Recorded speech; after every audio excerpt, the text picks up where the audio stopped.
Thank you. It is the monster math.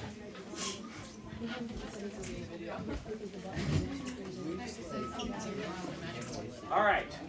So when last we were together, not all that long ago, I said, look at this fun problem. And we said, okay, I got to take F and plug in x plus h. And I'd have to plug it in there, and I'd have to raise it to the fourth power, and I'd have to raise it to the second power, and distribute the 2, and then subtract this.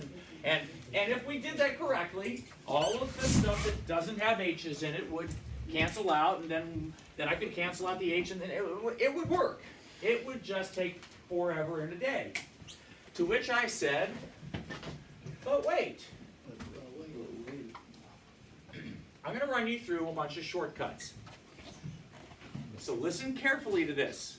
Never do the limit of the difference quotient to find the derivative again, unless I specifically ask you to. And I will, because that's an important thing. But if the goal is just to find the slope of a tangent line, you will forever and more do the shortcuts I'm about to show you. Don't do the limit of the difference quotient just to get the answer. Do the shortcuts, okay? So, the derivative is the slope. So let's talk about a constant. F of x equals 5. That looks like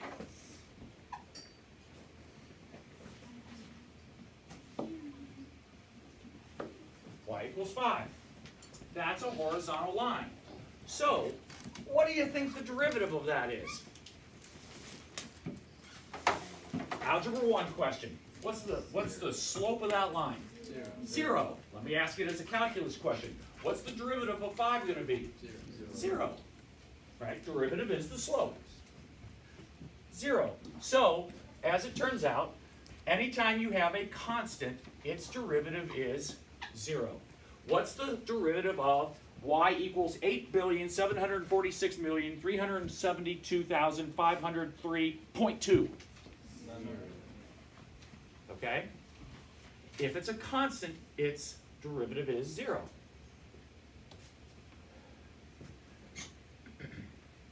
Now, you remember the one we did, the very first one we did was x squared? Remember what its derivative was? 2x. As it turns out, power rule. As it turns out, if you have a variable raised to a power, its derivative works like this. You simply multiply the power down front and subtract 1 from the exponent. So when we had x squared, the 2 multiplies down front, and then I subtract 1 from the exponent, and the answer was 2x. So when I made up a problem the other day on the board and said, here, try this one, and some of you were working your way through the limit of the difference quotient, and you finally got an answer, and you said, is this right? I hadn't done the limit of the difference quotient. I just looked and did the shortcut in my head real fast. So when I had a 3x squared, well, I could figure that out just by doing this power rule. Constant power. If there's a variable out front, you just kind of set the variable aside. So if I have some constant out front, just set that thing aside, just hold on to it, and then the power rule remains the same. Multiply the exponent down front, subtract 1 from the exponent. It's like a little kid made up these rules, but they work. And you go back, when we get done going through these things, go back and look at all of the samples we did yesterday with the limit of the difference quotient, and you'll go, oh yeah, there it is, every single time. Yes, sir? Could you go back to the power rule real quick? Sure.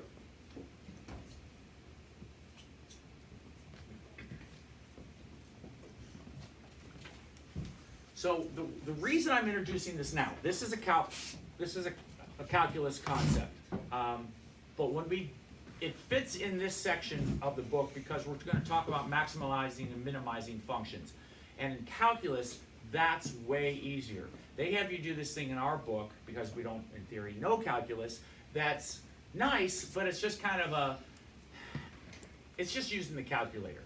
And that's not really anything exciting. So I like, we good here? Yeah. Okay. So I wanna give you this tool, and then it'll make things way easier next year.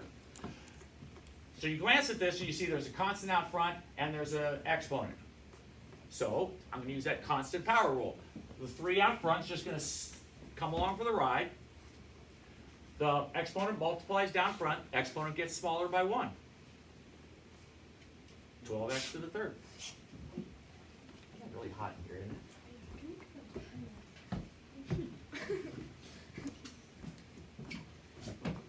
Down a little bit.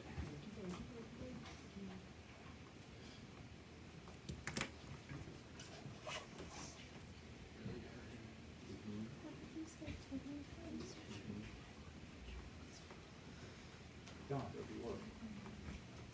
There she is. Okay. Go with this right here. Probably seems to be stuffy. All right. A sum rule.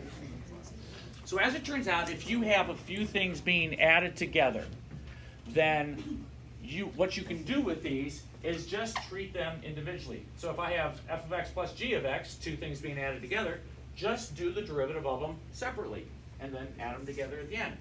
So f of x plus g of x is just f prime of x plus g prime of x. Take the derivatives independently. Now let me do say, as you're kind of listening with half of one ear, there are a bunch of derivative rules that we're not going to cover.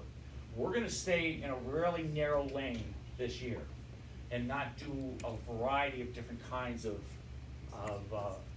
derivatives. We're going to tend to stay pretty narrow. There's derivatives with trigonometric functions. What happens if the variable's in the exponent, not in the base, and there's all sorts of stuff we're just not going to mess with.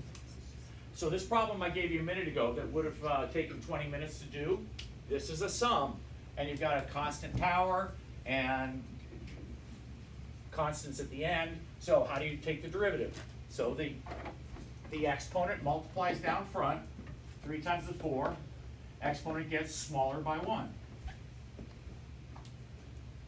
Exponent, and because it's a sum or difference, you just add or subtract them. So minus, multiply the exponent down front, subtract by 1. What's the derivative of 2x? 2x. Now remember, these are functions. That's y equals 2x. Algebra 1, what's the slope of that line? 2. Everywhere it's 2, right? And so notice when you take the derivative and you just get 2, there's no variable with that. Most of the times when we took a derivative, there ended up being a variable, and I said, because the slope varies, depending upon where you're looking, y equals 2x looks like that. The slope doesn't vary. So there's no variable in there. So the derivative of 2x is just plain old 2. It's the y equals mx plus b. It's just the 2 in front of the x. What's the slope of a line? Algebra 1. It's 2. 2. And where is the slope 2? It's before the variable. Well, but where in the picture is the slope 2? Answer is everywhere. Okay. My point is, notice how there's no variable in the answer? That's because the slope doesn't vary. The slope is 2 all the time. Okay. What's the derivative of negative 1? 0.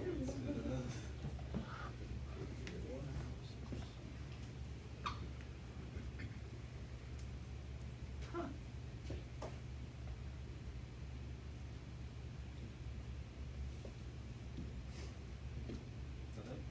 And this is just kind of a reminder. So if you can kind of think about this 2 ways. This 2x, if you think about it as the equation of a line, y equals 2x, algebra 1 concept. Y equals 2x, that's a line whose slope is 2. And the slope is 2 everywhere. But if you follow this pattern, the 1 multiplies down front times the 2, and then the exponent gets smaller. But remember, anything to the 0 power is 1. And so you just end up with 2. So, that was the original problem, wasn't it? Yeah. That was so this was the question I asked you at the end of yesterday. Find the equation of the tangent line at x equals negative 1. So now that you've got that shortcut, go for it. Will we just plug it in? Or no? I want you to figure out the equation of the tangent line. What do you need to know to find the equation of a line? You need the slope and the point. How are you going to find the slope? You do the. Ding, ding, ding.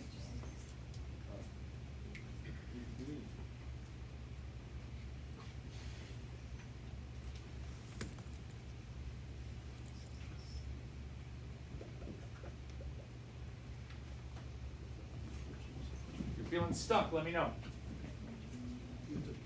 Try to spray you with some WD-40.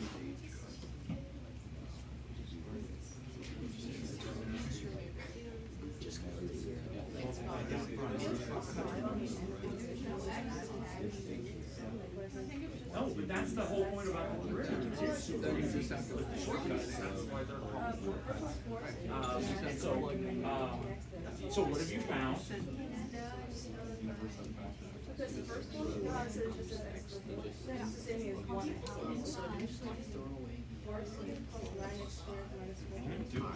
Because think about what a plus 5. Think about what a plus 5 at the end of this equation does. If I don't have that there, and then I put it there, what does that do to the equation? It shifts it straight up, right? So tell me something about the slope if you just went like this. With the slope of the line, it doesn't change. That's why those constants go away, because all those constants do is take the graph and go, shift, but it doesn't go like this. So whether it's the slope, now that doesn't tell you where the graph is, but it tells you that when you're at this value, here's what the slope is, whether it's here or here or here, and then that's what the point does when you put it into point slope. The point then figures out, okay, where does the slope of whatever happen? Mr. Cola, do we have to factor this at all? No. So what are you trying to find? You need a point and a slope. Yeah. How do you find the slope? You do it by doing the 4x. Okay, so short answer is you take the derivative, doing all those rules, and then what are you going to do once you get the derivative? Plug what into the equation? Into the derivative. And what does that find for you? The point and no, the slope. The slope. But I'm also needing to find, The point. so you got to plug it into F prime and into F. So, add the plus 5 and add the unit, You got it too. Okay. Let me ask you something.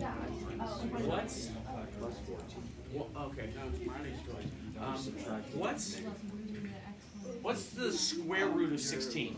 It's not 3 x 4. Why isn't it 2? Because isn't the square root of 4 2? Minus 7x squared. Okay, so the square root of 16 is 2, right? But I can take the square root of 4. So why don't you take the square root of 4 and get 2? because square root of 4 is so it's 12. Okay. But that's exactly what you just did on your paper. Okay. Okay, so listen to what we have to do. In order to find the tangent line, I need to know the slope. The derivative is the slope. So you correctly took the derivative, and then you took the derivative again.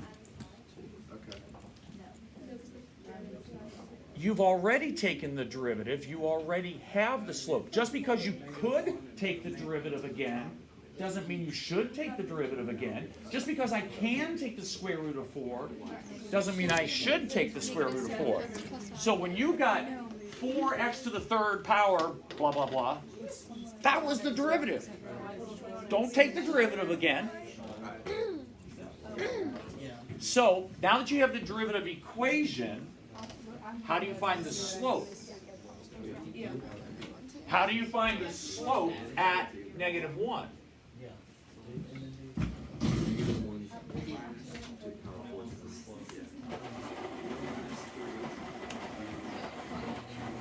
Once you've got the derivative, I need the slope, the derivative at -1. You're nodding your head, but I know. all right, see what happens. I have no idea. Graph them, see what they. I think if I remember it's right, it's a big number or something like that.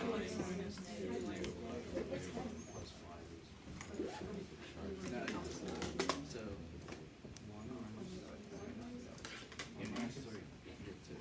Pretty answer. Did you graph it on the calculator? So it was canceled to the original lines?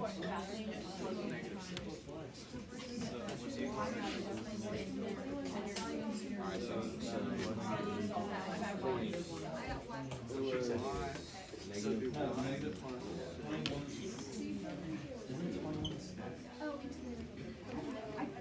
No.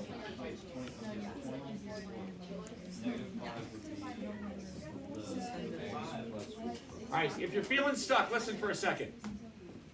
In order to find the equation of a tangent line, you need a point and a slope. You need those two things. Where do we find the slope? Well, we take the derivative. That's what this is saying. Once I find the derivative, that just gives me the derivative equation. So what do you got to do with that equation? I need to find the slope at -1. So plugging -1 into the derivative finds you the slope at -1. So now I've got a slope. What's the second thing you got to know? A point. So now I'm going to take and find f of -1. Those are different things. It's really important you pay attention to the notation. And a lot of you have never had to do that before. And this is going to be a really difficult transition for you. You have to pay attention to the notation. And you have to write the notation. Because you're explaining to me what you've done. And the reality is, when you tend to write stuff out like that, you don't make the stupid mistakes as frequently. So it does benefit you in the long run. Once I've got a slope, here's the slope. Once I got a y value, point slope formula, get the equation. Step 1, take the derivative. Step 2, put in -1. We got a slope of 21. Step 3, evaluate the function at -1. Plug in at -1, got me -6.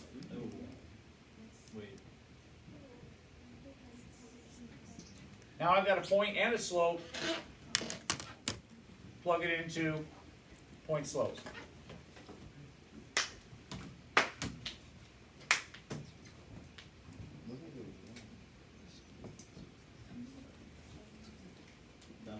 And then we graphed it on the calculator, and it obviously made you have frowning faces.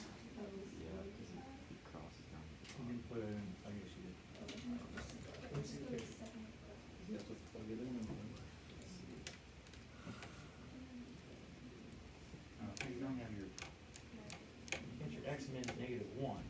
Yeah, I moved it No, around. but the point of interest I'm looking at is -1.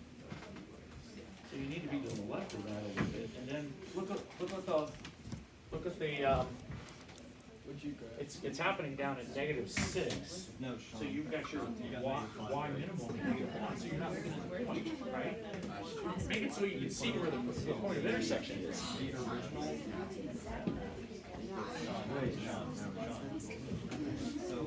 this is the original problem. This is the derivative. You have to plug it into Good here? Questions?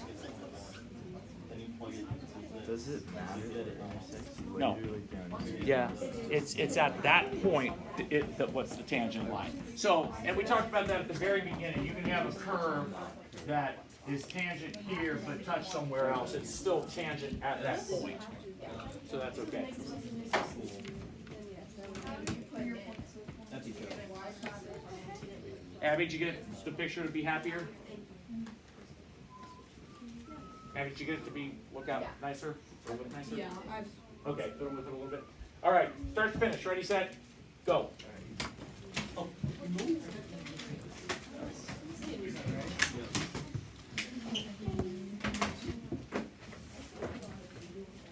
Negative.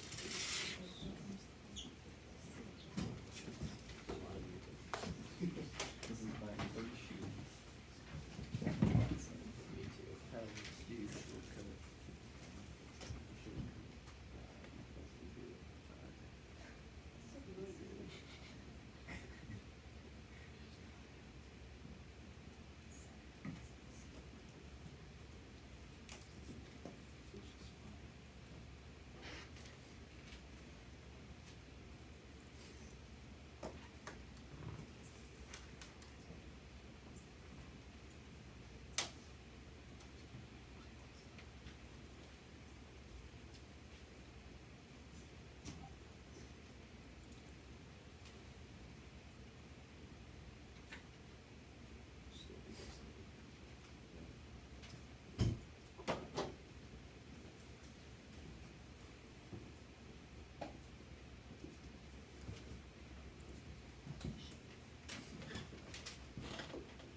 Rachel, how we doing? Good. All right. Jamie? Yeah? Jackson, what do you think?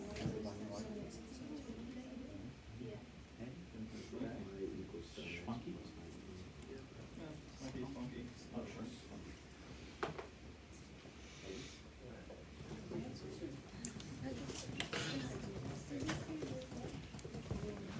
All right. 7x plus 19?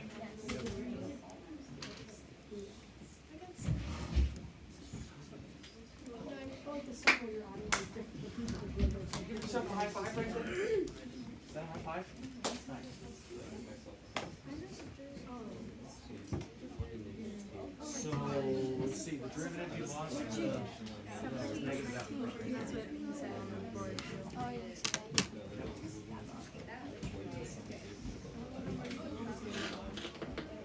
Now we can finally talk about the notes of this section.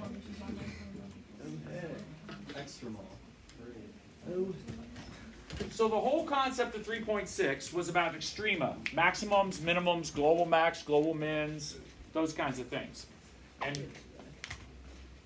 And you can find those on the calculator, and pretty much that's what the book was having you do. But it seemed, because this concept, this isn't hard.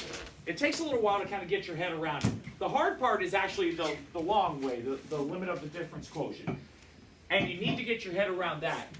Not so much for this year, but eventually. The shortcuts, though, I mean, they're super easy. You ready? Multiply down, subtract by 1. That's pretty straightforward.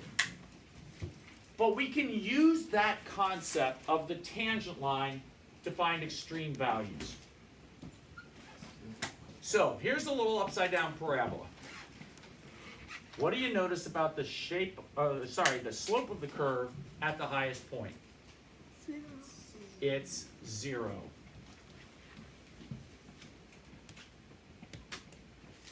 So what do you think we're going to do to find maximums and minimums?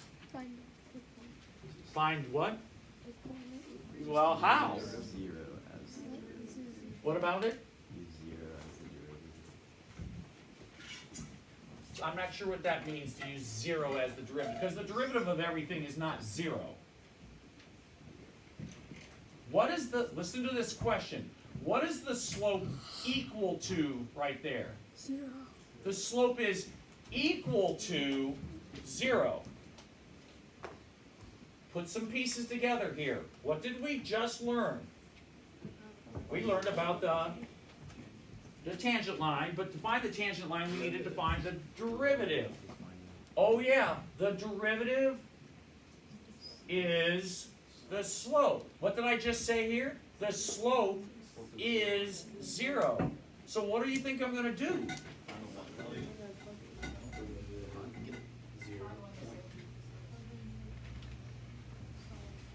Get warm. Find where the derivative is equal to 0. I'm not plugging 0 into the derivative. I don't want to know what the slope is at 0. I want to know when the slope becomes equal to 0. So what we're going to do is take a derivative and set it equal to 0, which is a completely different concept than what we just did. A minute ago, we were trying to find the slope at a particular point. So I say, okay, if I'm over here, what's the slope? But now what we're going to do is say, I don't know where this graph becomes, or where this slope becomes equal to 0, so I'm going to set the equation equal to 0 and solve for x. Now notice something. Two graphs. They both have the exact same location of where they have horizontal tangent lines. The slope at, looks like -1-ish, well, not quite, but it looks like at both of these equations have the same x value where the slope is 0. But they have different maximum values. I'm emphasizing this because there's a difference between where the maximum occurs and what the maximum is. a business analogy, although very poor. Procter and Gamble makes a profit when they sell, this is a very poor example. No, let me say it this way. A car company makes a profit, their highest profit, when they sell 5 cars. More cars than that, then they have to pay extra labor and it reduces their profit. So they sell, again, it's a bad example, but go with me. They sell 5 cars and they have their highest profit.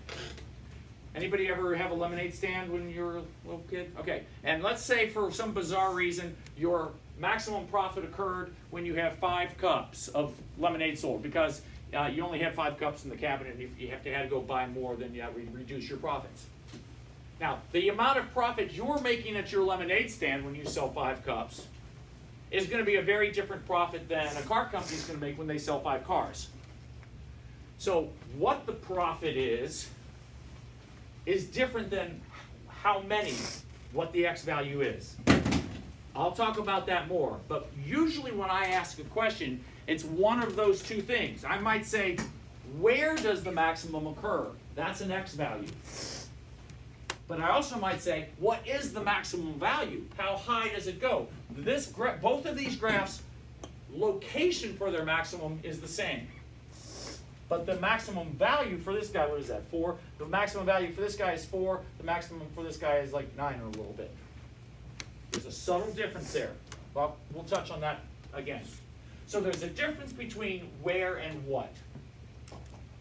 All right, so look at this question. Find the maximum and minimum values. What am I looking for? Where or what?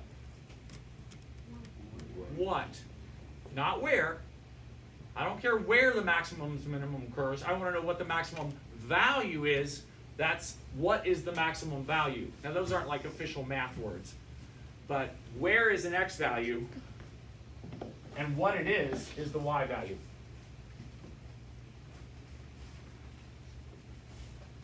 So again, what we're looking for, maximums and minimums, occur when the derivative is equal to 0, when the slope is 0. So I'm going to take this graph, and I'm going to find its derivative. Now here's the thing we haven't spent much time doing yet this year. That's an Algebra 1 and Algebra 2 concept. You have to be able to take an equation like that and set it equal to 0 and solve it. You will hear me say this 1,000 times between now and when we leave each other's company at the end of next year. The way you solve an equation is to get everything over onto one side, get it equal to 0, and factor. You get everything on one side, get it equal to 0, and you factor. A lot of people want to bring the 36 over here and do weird stuff. That is not how you solve equations. You get everything over onto one side, you get it equal to 0, and you factor. I notice there's a 6 in both of those. Or in this case, all 3 of those. Factor it out. How do you deal with what's left?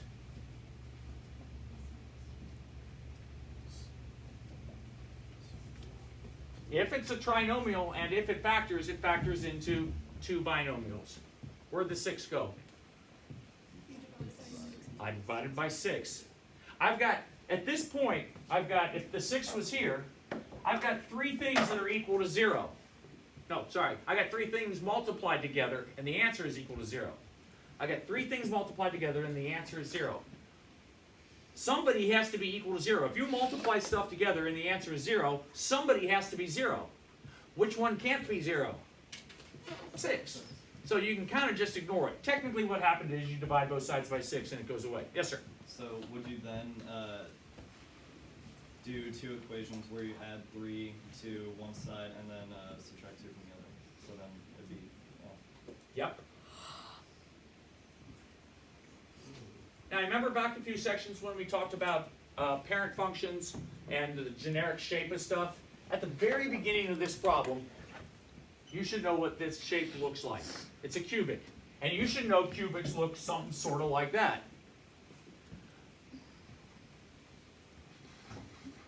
And you should know that the cubic goes up, comes down, goes back up. So at which of those 2 points do you suppose is where the maximum occurs?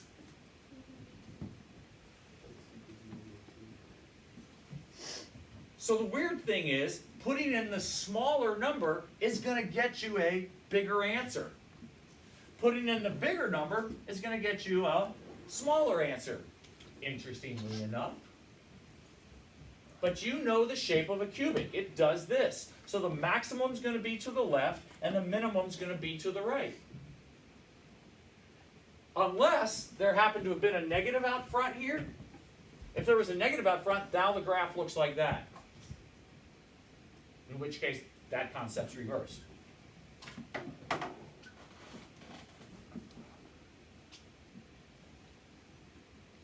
So more or less, the graph looks something like that. I know it crosses the y-axis at 6, right? You put in 0 for x, and I'm going to get 6 for y. So it looks something kind of sort of like that. Ballparkish. It might go up way higher. I don't know yet. I haven't gotten that far. The question here was, what's the maximum and minimum value? Not where do they occur, what are they? So, I got to take those guys, and I need to go back to F. How come? What does F tell me? The y value. What's going to happen if I plug 3 into the derivative? What will the answer be? No? Yeah, but what will it be? 0. Because that's how we found negative 2 and 3. We figured out where the derivative was equal to 0. So if I plug 3 into the derivative, it's going to be 0. Likewise with the negative 2. The slope at those points would be 0. So I'm coming back to this equation and plugging them in. Got to do a little work to it, but not bad.